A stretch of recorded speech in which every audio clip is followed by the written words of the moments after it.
તમારા મમ્મી આવ્યા છે વૃદ્ધાશ્રમ? હા સાહેબ, હા. તમે જ મોકલ્યા છે? હા, મેં જ મોકલ્યા છે. અને એમને મને કાલના પરમ દિવસ ત્યાં મારા ફ્લેટેથી નીકળી ગયા હતા. મને કે મારે ખેડા જ જવું છે. નીકળી ગયા હતા કે તમે મોકલ્યા? ના, અત્યારે ની વાત નહીં કરતો. હમણાં તો તમે એવું કીધું મને મેં મોકલ્યા છે. એટલે અત્યારની વાત નહીં કરતો. હા. મારા ઘેર પરમ દિવસના ફ્લેટ હતી, નીચેથી એને જાતે નીકળી ગયા કે મારે કે અહીંયા નહીં રહેવું. હમણાં તમે મને ફોન માં એવું કહેતા હતા કે મેં મોકલ્યા છે. એટલે અત્યારે મેં મોકલ્યા. એક કે મારા અત્યારે એમ નહીં, હું તમને પૂછવાનો ખાલી જવાબ આલો. અત્યારે તમે એમને વૃદ્ધાશ્રમમાં રહેવા મોકલ્યા છે? હાક ના ખાલી કહો. હા, અત્યારે મેં જ મોકલ્યા છે. Okay okay okay. તો તમે કેમ મૂકવાના આવ્યા? હા, અરે સાહેબ, હું અત્યારે નાવા ધોવાનું બધું બાકી હતું. પેલા રિક્ષાવાળા ભાઈ તૈયાર હતા. વાંધો નહીં, તો એ બી ઘરના જ છે, મારા નીચે જ રહેશે મારી જોડે. બરાબર, વાંધો નહીં, તમે લઈને તમારે રાજી ખુશીથી મૂકવા મોકલ્યા તમે? ના, રાજી ખુશીથી એકદમ સાહેબ. ઓકે. અને અમે મળવા આવવાના જ છીએ. એક બે દિવસમાં અમે બી આવીશું જ મળવા. ના, મને મળવા ના આવશો મારા ભાઈ? ના આવશો મળવા? હા મારા ભાઈ. ના, મમ્મી ને મળવા આવીશ, તમને મળી જઈશ આવીને હું. અચ્છા, એનું ચિંતા ના કરતા તમ તારે. ના જરા ચિંતા શું કામ કરું યાર. પણ તમારા મમ્મીની ઉંમર ને તમારા મમ્મીની તબિયત ની તમને ચર્ચા કરી? ના, રેડી છે એમ તો. તબિયત તો કમ્પ્લીટ છે મમ્મીની. કમ્પ્લીટ છે એમ? હા. ઓકે. તો શું તમારે ના રાખવાનું કારણ શું છે? ના રાખવાનું મારું કોઈ કારણ નહીં. હું તો રાખતો જ તો નીચે, પણ એને ફ્લેટમાં નહીં ફાવતું. મને એવું લાગે છે કે કહી વાળે બાંધી દીધી હોય ને એવું લાગે છે કે. અચ્છા, એટલે તમે કીધું કે વૃદ્ધાશ્રમ જતા રહો, હું મોકલી દઉં છું રિક્ષા. હા, એટલે મને એમ કે મને કે મારે ખેડા જવું છે. વાંધો નહીં, તો મેં એને રિક્ષા કરી ક્યાં મૂકી દઉં. ચલો, કશો વાંધો નહીં, ચલો લઈ લઉં. વાંધો નહીં, તું શાંતિથી ત્યારે લઈ લઉં ને. હા, ઓકે સાહેબ. બસ દીકરાને ઘેર જ. શું નામ તમારું? ચંદનબેન. ચંદનબેન. તો કેમ આવતા રહ્યા ત્યાંથી?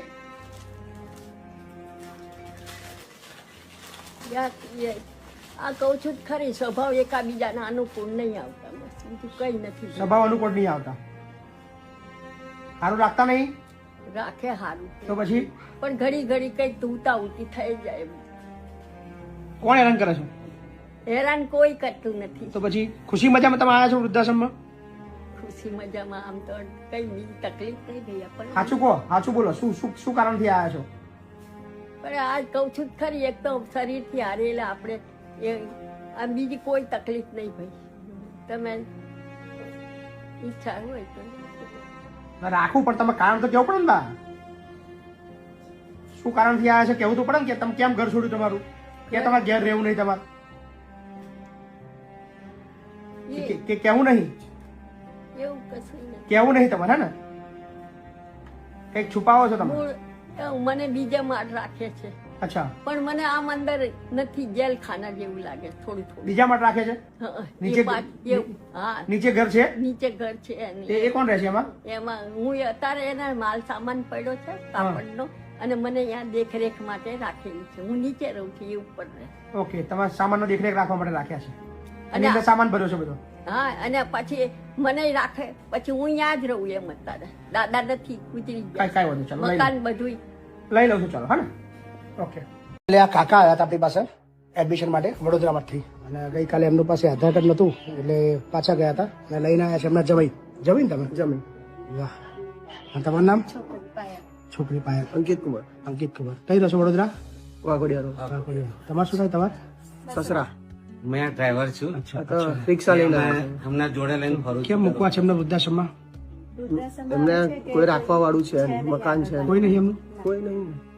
મારા સાસુ ઓફ થઈ ગયા, અમારા શાળા જોડે કોઈ સંબંધ નહીં. તમે નહીં? હે, મારી જોડે અમે તો રાખ્યા વરસ, પણ છોકરીના ઘેર પછી બી બહુ વધારે તકલીફ છે. લખાઈ નહીં કે એમને રહેવું નહીં? એમને બી ફાવે, ઓછું ફાવે. છોકરી ઘેર કેવું કે થોડું એ એમને લાગ્યા કરે. એવું કશું ના હોય. વ્યક્તિ તકલીફમાં હોય એટલે છોકરો છોકરી કશું વિચારો. તમારી જવાબદારી તમારે રાખવાની ફરજ બને છે. તમે કાલથી એક્સાઇટેડ એટલા બધા છો, તમે કાલથી એટલા ઉતાવળા છો કે મૂકી જ દેવા છે. કાલથી હું જોઉં છું. કાલ તમે આવ્યા ને તમે ત્યાંથી હું જોઉં છું. આધાર કાર્ડ નતા લાવે તો બી તમે મને બહુ રિક્વેસ્ટ કરી કે આજે રાખવાનું, હું કાલ આધાર કાર્ડ આપી દઈશ, કાલ આધાર કાર્ડ આપી દઈશ. સાચી વાત છે ને? સાચી વાત છે ને? આટલી બધી ઉતાવળ શું કામ મૂકવાની? શું કન્ડિશન છે બેન? તકલીફ છે ઘરમાં? આખી દુનિયા આવું વિચારશે તમારે જેવું તો દુનિયા અટકશે કેમ? બધા લોકો આવું વિચારવા ચાલુ કરી દે કે આપણે જેનું કોઈ હોય નહીં એટલે આપણે એમને વૃદ્ધાશ્રમ મોકલી દેવાના. ના એમને થોડી ડ્રિંક કરવાની આદત છે એમને ડ્રિંક કરવાની આદત છે તઈ રહે છે ને તો ડ્રિંક કરવાની આદત એમને થાય છે. શું ડ્રિંક કરે કોઈના ઘેર રાખીએ છે ને તો કમ્પ્લીટ રહે છે. અચ્છા હવે સગાવાલામાં બી એમની ખાલી બે બહેનો જ છે, okay. બીજું કોઈ છે નહીં. તમે ના રાખીશું કેમ કહો છો? આ કાકાની ઉંમર, કાકા કેટલી ઉંમર થઈ? 60 ને 63 એમ દારૂ કેમ પીવો છો? નોકરી કરતો ત્યારથી મજબૂર હોય. નોકરી કરતા હતા પીતા હતા? પોલીસમાં હતા પોલીસમાં તો પોલીસમાં હતા? પેન્શન આવે છે? કેટલું આવે છે? 15 ની આસપાસ. તો અહીં જમા કરાવવું પડશે દર મહિને. એટીએમ બેટીએમ પાસબુક બધું અહીં લઈ લેશું. એટીએમ અહીં પૈસા અહીં જમા કરાવડાવીશ તમારા. ક્યાંય એક રૂપિયો નહીં આપવા દો. બોલો બોલો સાહેબ પૂછો, બાપુ પૂછો. બોલો છે ને એમની છોકરીને. બોલો બેન. એટીએમ પાસબુક બધું હું લઈ લઈશ. બધા પૈસા મારા જોડે જમા રહેશે આગળ. તમને રૂપિયો નહીં મળે. તમારે અહીંથી બધું પૂરું. બરાબર? એમનો પૈસો છે એમને જ એટલે એમનો પૈસા એટલે અમારા જોડે અમારે રાખીને પછી અમારા જોડે આવે ને. ના ના એ તો બરાબર અમારે રાખીએ ખવડાવી પેડા પછી જવાબદારી અમારી બને. પછી એ પૈસા પર અધિકાર અમારો. ના ના બરાબર એટલે અમે અમારા ખર્ચાની અંદર વાપરીશું એ. ના ના 15-20 હજાર બી એ તો પેન્શન એવું આવે. જ કહેતા હતા કે બરાબર ને? દાન મેં કરી બીજી આપણી બી આપણી છે આપણે ના કહ્યું કઈ માલિક જમીન ઘર ભર કશું જ નહીં. કશું છે જ નહીં. ઘર તો બેંકે લઈ લીધું છે. બેંકે ફિલ્મમાં તમે છોકરા ભરોસે ના ના કોઈ વાંધો નહીં. બોલો ચાલશે ને બેન? એમને પૂછેલા બોલો બાબુ કે મને કોઈ જગ્યાએ ભાડા મળી જાય મકાન તો કોઈ બી જગ્યાએ સિક્યુરિટીમાં નોકરી કરી શકો તો મારો પૈસો બચે બાપુ. હજુ મારી ઈચ્છા તો જ છે. અચ્છા હાજી તો મુદ્દા શું કયા છો? નામ સાંભળ્યું તમારા વિડીયો જોયા. મફત નહીં રાખે એમાં તો પૈસા પેન્શન આવતો પેન્શન લઈ જ લઉં ને કાકા. મફત થોડો રાખું? બરાબર છે ને? થોડો મફત રાખું તમને? ગરીબ હોય નિરાધાર હોય એને મફત રાખું. તમારે જ્યાં 15-20 હજાર પેન્શન આવતું તો પછી મફત શું કા રાખું? 15-20 હજાર હું જ લઈ લઉં ને. બોલો પૂનદાન કરશો તો એમને જ પૂન મળશે ને જમાઈ બોલો શું કરશું? એમને જ પૂછ્યું ને, તમે બોલો તમે પરિવેશ આવતો તો હું લઈ લઉં છું. એમને પૂછ્યું ને, એ જે કે ખરું. એ જે કરવાનું એ તો મારે ત્યાં રહે પછી મારું જ ચાલવાનું છે ને, થોડું એમનું ચાલવાનું છે. તો પણ હમણાં એમને તો પૂછ્યું ને. બોલો કાકા. બાપુ મારે તો ઈચ્છા છે. કોને હમ? હા કંઈક જો હવે નોકરી અહીં તો પછી રહેવું જ પડશે. એટલે પેન્શન હું લઈ લઈશ પહેલા કહી દઉં છું તમને. ને જમા કરી દેશો હા. રોજ એટલે પછી તમારું ચેકબુક એટીએમ બધું માજો રહેશે બરાબર. પછી કાલે એવું ના કહેતા કે કેમ બધું લઈ લીધું. બોલો રહેવું છે? હાક નાખો જલ્દી, એનો ટાઈમ બગડે છે.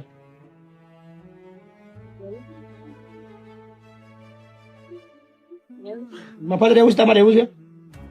પૈસા સારા નહીં બાપુ મને. હે એમને એટલે મફત રહેવું છે તમારે એમ કહું છું કે પૈસા આપીને રહેવું છે? પૈસા તો આપવાનું દે પૈસા ના અપાય તો ના પાડે તો ખબર પડે તો વાંધો નહીં. આપણે એવું જરૂરી નહીં. બોલો બોલના બેટા તું તો બોલા કઈક. પૂનદાન તો તમે કહો છો ને આલવાનું એવું કહું છું દર મહિને તમે આલવાનું તો કહો છો એ દર મહિને 5,000 રૂપિયા કહેતા હતા આપવા. દર મહિને 10,000 કોણ આવશો? બોલો 10,000 કોણ આવશો? બેંકના ખાતામાં રાખી મૂકશે એવું કહેતા હતા. શેના માટે? કોના માટે રાખવાના? તો એ તમને કોઈ પાલાવતો તો છે નહીં, કોઈ રાખતો તો છે નહીં, તો કોના માટે રાખવાનું? એમ કે તમને લો ને અમારા કોમમાં આવે. જેમ ફેરા મારો એમનો મેન પ્રશ્ન કે ડ્રિંક કરે છે ને એટલે બીજું કઈ પ્રોબ્લેમ નથી અમે એમને મૂકવાના બેન એટીએમ ચેકબુક 1 રૂપિયો નહીં આલો, બધું માજો રહેશે. બોલો તમારે મૂકવા તો આ પાડો, કારણ કે વાર્તા પૂરી કરો. હવે મફત રાખવાનું બંધ કરી દીધું અમે, હા ને? હા પૈસા વાળો તો મફત નહીં રાખતા અમે. અત્યારે ચેકબુક એટીએમ બધું લઈશ પછી એડમિશન કરીશ.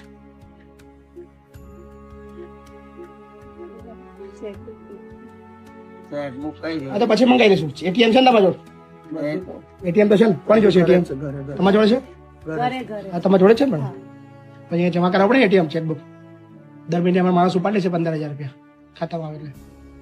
બરાબર? અમારે ખર્ચો હોય ને. બોલો. બોલો કાકા કે મફત રહેવું છે? એટીએમ નહીં આપું તોય રાખી લઈશ. એટીએમ નહીં રાખો આલો તોય રાખી લઈશ. બોલો શું કરવું છે? મફત રહેવું છે? હા કશો વાંધો નહીં, ચલો મફત રાખી લઈશ. એટીએમ તમે રાખજો. હા કોઈ ચિંતા નહીં. પૈસા તો આપવાનું કે છે ના ના નહીં જોતા બેન પૈસા, કોઈ ચિંતા નહીં. So thank you. નવું એડમિશન આવ્યું છે, જણાવજો. Thank you.